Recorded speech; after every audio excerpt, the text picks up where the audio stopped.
E aí, salve, salve, meus irmãos, a paz de Cristo Jesus para vocês. Tudo bem com vocês? Comigo está tudo bem.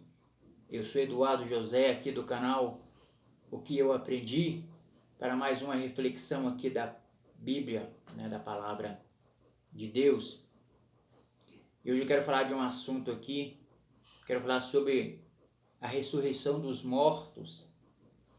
Mas antes eu quero pedir você aí para se inscrever no meu canal, ativar o sino, compartilhar o vídeo, para me dar aqui força para o meu trabalho aqui continuar e eu poder aqui postar e sempre divulgar aqui a palavra de Deus. Bacana? Então assina aí o canal, me dê essa força aí, não vai custar nadinha para você e vai ser de grande valia aqui para o meu trabalho. Beleza? Porque Jesus disse que nós devemos compartilhar a sua palavra, pregar o evangelho, e Paulo falou que nós temos que aproveitar as oportunidades e usar todos os meios disponíveis, né? E hoje o YouTube é um dos meios disponíveis que pode atingir, que pode alcançar, né, um grande número, um leque enorme aí de pessoas. Então é o que eu estou tentando fazer aqui, né? E ao inscrever no meu canal, você está me dando aí essa força, né, para continuar fazendo aqui esse trabalho. Beleza? Então eu conto com sua ajuda e para que você possa me dar essa força aí. Bacana? Então tá.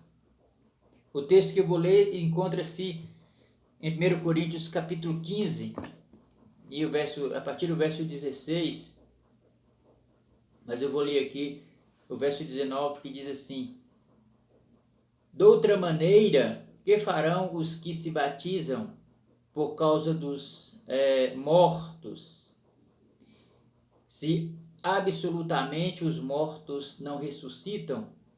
Porque se batizam por causa deles, né? E aí o apóstolo, ele continua dizendo: e porque também nós nos expomos a perigos a toda hora, né? E ele continua dizendo: se os mortos não ressuscitam de suas sepulturas, comamos e bebamos, que certamente amanhã morreremos, né? Então Paulo ele fala aqui, desse texto aqui que eu acabei de ler, sobre a ressuscitação dos mortos, que nós cristãos cremos, né? Então o assunto discutido em 1 Coríntios, capítulo 15, a partir do verso 16, né, até o 32, é a validade, né, da esperança cristã quanto à ressurreição do corpo de todos os verdadeiros cristãos. A opinião então corrente nos círculos filosóficos gregos e entre os saduceus era que tal reconstituição do corpo era impossível, né, a partir do momento em que a morte ocorresse. O aparecimento de crentes no Antigo Testamento, ressurrectos em forma corpórea, a muitos habitantes em Jerusalém após a morte, né, de Jesus, em Mateus 27, 52, por exemplo, registra, né, aparentemente foi descartado como mera alucinação, né, de acordo com alguns círculos filosóficos gregos, né. Todavia, por todo esse parágrafo, o apóstolo Paulo demonstra que a ressurreição do corpo antes do arrebatamento da igreja e no final dos tempos foi garantida, né, pela ressurreição do próprio Cristo, né? Porque Cristo ele nos deu a esperança da ressurreição e como exemplo e como prova ele ressuscitou primeiro, né? Ele ressuscitou. Então a prova maior, né, incontestável de que os que creem ressuscitarão, é que Cristo ressuscitou, não é verdade? Então é nesse contexto que Paulo parte para a discussão da aplicação pessoal dessa alegre perspectiva dos cristãos, né, ou dos crentes, daqueles que creem, né? Quando os mais idosos caíam doentes e ficavam cada vez mais certos de que o fim se aproximava, eles chamavam os seus entes queridos à beira da cama e apelava aos que ainda não eram crentes para que endireitasse as suas vidas, para que endireitasse os seus caminhos diante de Deus. Então era como se eles chamassem os seus parentes, estando ali aquele ancião ali, né, à beira da morte, sabendo que estava aproximando o seu fim. Então é como se eles convidassem ali os seus parentes, filhos, netos, enfim, genros, né, ali na beira da cama, e dissesse: olha, logo deixarei vocês todos, meus queridos, né? Mas desejo vê-los outra vez a todos no céu. Devem, portanto, encontrar-se comigo lá.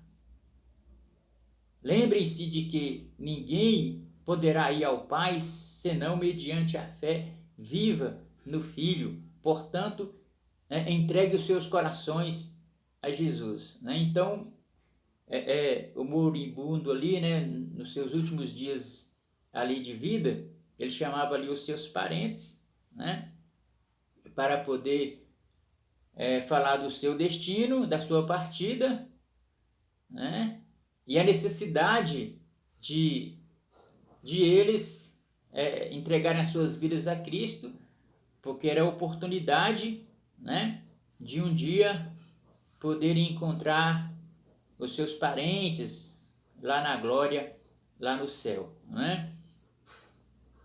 Então era por causa disso que se tinha o costume de dizer, como Paulo cita aqui, né, batizar por causa dos mortos ou por amor, né, aos mortos, né? Aqueles que estavam prestes a morrer, chamava os seus parentes e falava de Jesus para eles, e eles, comovidos ali, então, né, eles passavam a refletir mais sobre as suas vidas. Ou seja, quando os parentes saíam de perto da cama, profundamente emocionados pela admoestação sincera e ardente, muitos dos que ainda não haviam assumido um compromisso de fidelidade a Cristo, passava a dar a devida atenção ao convite do Evangelho e recebia Jesus como Senhor e Salvador de suas vidas, né? Despertados pelo querido que partiu e bem lembrados de suas últimas palavras, preparavam-se para a confissão pública e o batismo, de acordo com a prática da igreja. Quando mais tarde compareciam perante as testemunhas para submeter-se ao batismo, em um sentido muito real, faziam-no por causa, né, dos mortos, ou seja, por amor, né, dos mortos. Nenhum cristão, nenhum crente do século I que lesse a carta de Paulo poderia interpretar erroneamente essa expressão por amor dos mortos, como se quisesse dizer, né, que a fé de uma pessoa viva poderia ser atribuída a um incrédulo morto, fosse parente ou não daquele cristão. É claro, né, que a nossa fé e a nossa salvação, ela está baseada em Cristo Jesus, né?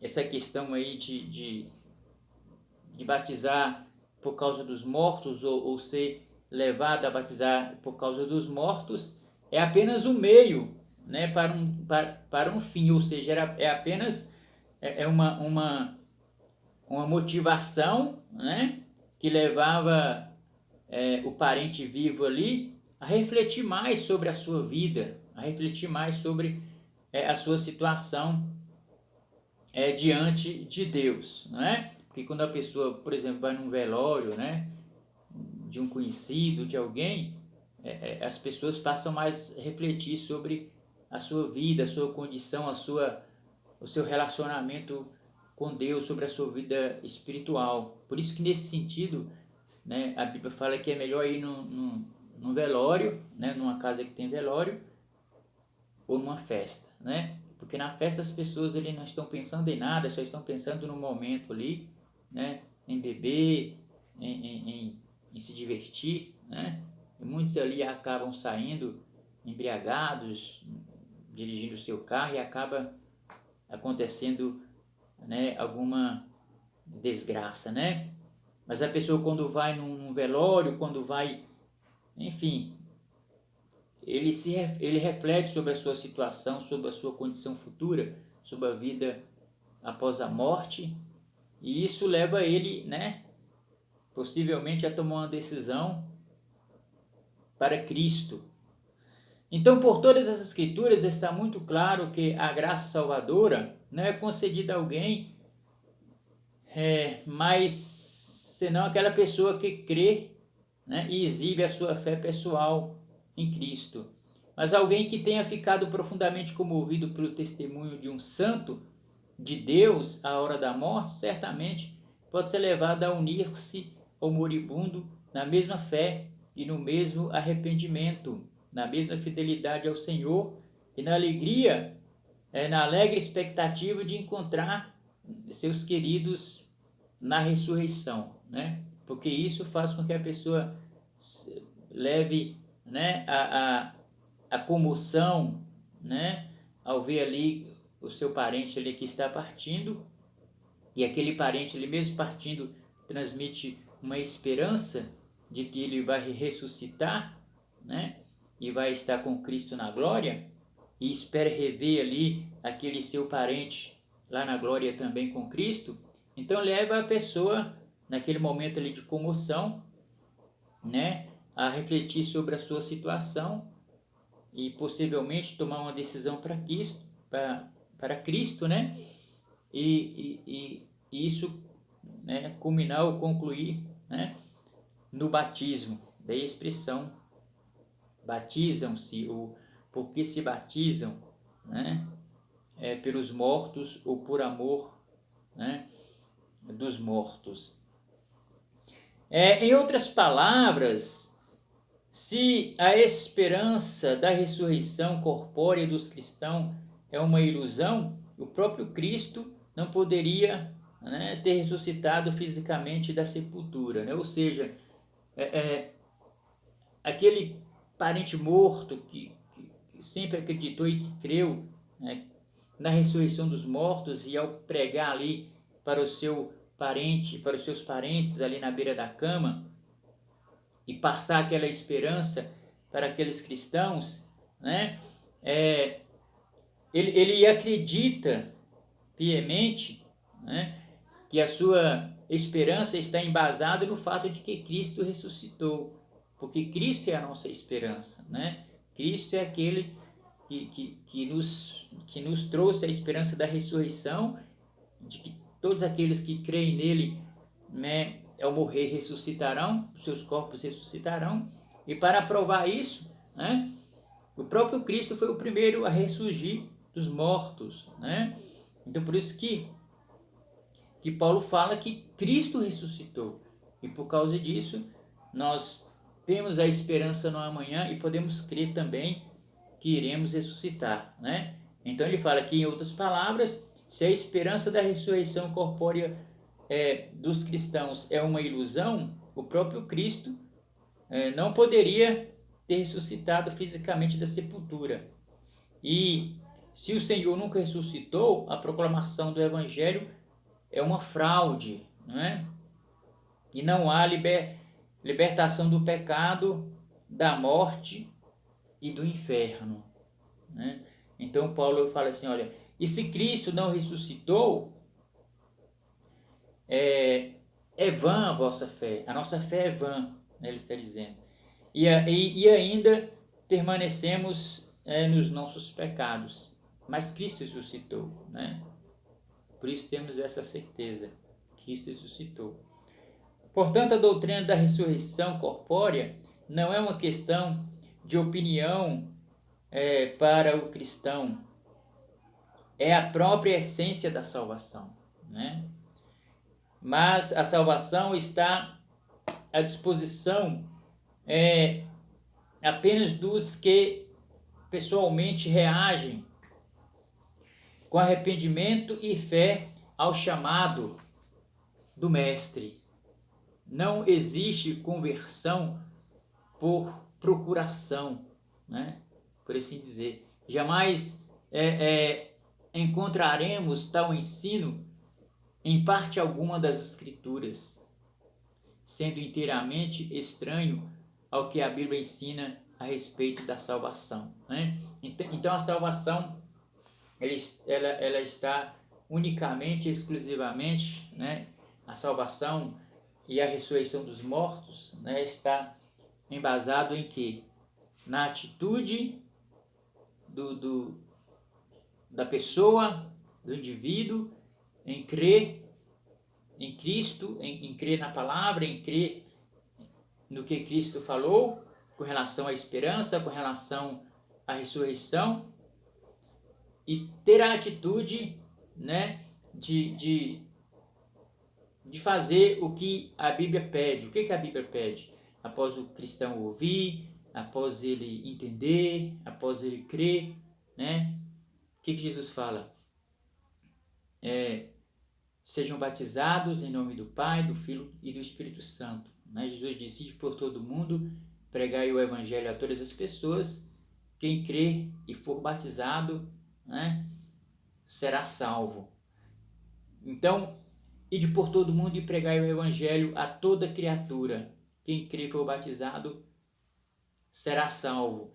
Então, quando um moribundo ali, cristão, estava à beira da morte, então ele usava aquele momento ali propício, né, para pregar o Evangelho. E aquele momento ali propício de comoção, de consternação, em que as pessoas passam a olhar mais para dentro de si, né, leva as pessoas ao quebrantamento, né, leva as pessoas a pensar mais sobre a sua vida espiritual, né, porque hoje as pessoas só pensam em coisas aqui terrenas, coisas fúteis, coisas que passam. As pessoas só pensam em ficar rico, em ganhar dinheiro, em ganhar a guerra, em vencer isso, em vencer aquilo, em conseguir um emprego, em subir de cargo no emprego, em conseguir um salário mais alto, em comprar uma roupa nova, comprar um carro novo, melhorar de vida, melhorar a beleza estética,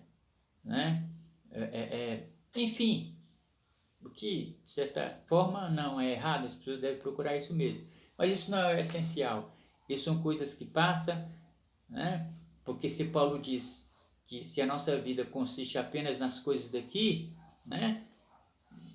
Só nas coisas daqui, se a nossa esperança se reside apenas nas coisas daqui, essas coisas que passam, então comamos e bebamos, que amanhã morreremos, né? E tudo acaba. Mas não, nós temos uma vida eterna, nós temos uma vida além, né? A morte é apenas uma passagem. Então, quando o parente ali na beira da cama, nos seus últimos momentos, chamava os seus parentes vivos para falar de Jesus, e ele estava usando ali aquele momento ali de contrição para levar os seus parentes ao arrependimento, para levar os seus parentes, né, a tomar a atitude de crer em Cristo e de, consequentemente, né, ser batizados. E assim, naquele grande dia também, quando acontecer com eles, né, tiver que partir, com certeza seus corpos ressuscitarão e todos nós encontraremos, nós que cremos, né, encontraremos com Cristo e com nossos amigos e com nossos irmãos e com nossos parentes que partiram lá na glória, e os veremos e os e os reconheceremos com certeza. Estaremos todos juntos com Cristo. Assim a Bíblia ensina sobre a ressurreição dos mortos, e assim nós cremos. Amém? E você? O que você me diz? Você crê na ressurreição dos mortos? Você crê que Cristo é a nossa esperança e que Ele é o penhor da nossa ressurreição, porque Ele foi o primeiro a ressurgir, nos dando a garantia absoluta de que aqueles que crerem ressuscitarão para a vida eterna? Você crê assim? Então, se você ainda não tomou a decisão de se batizar, batize em nome de Jesus Cristo, em nome do Pai, do Filho e do Espírito Santo. Mas deixe os seus comentários abaixo na descrição do vídeo sobre o que você pensa aí desse assunto. Se inscreva aí no canal, não é? Compartilhe o vídeo, ative o sino para dar essa força aqui para nós. Amém? Fiquem na paz, até um próximo vídeo.